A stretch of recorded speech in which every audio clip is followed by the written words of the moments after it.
नाक और मुंह बंद करके नमाज पढ़ना कैसा है? बदबू आती है क्या?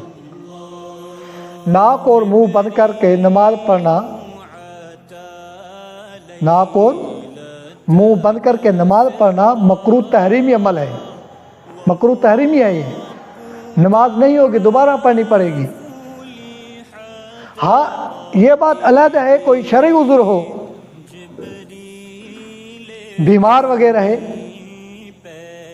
डॉक्टरों ने कहा है कि अपना मुंह और नाक बंद कर लो। होती है ना, किसी को एलर्जी होती है, क्या होती है? एलर्जी होती है, बोलो बोलो, क्या होती है? एलर्जी होती है ना, तो फिर नाक को बंद करना पड़ता है।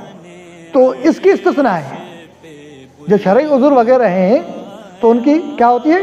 इस्तिस्ना होती है, वो हुक्म में दाखिल नहीं होते। अगर कोई उज़्र नहीं है, बस वैसे ही नाक और मुंह बंद करके नमाज पढ़ना शुरू हो जाता है, तो ये नमाज मकरूह तहरीमी है।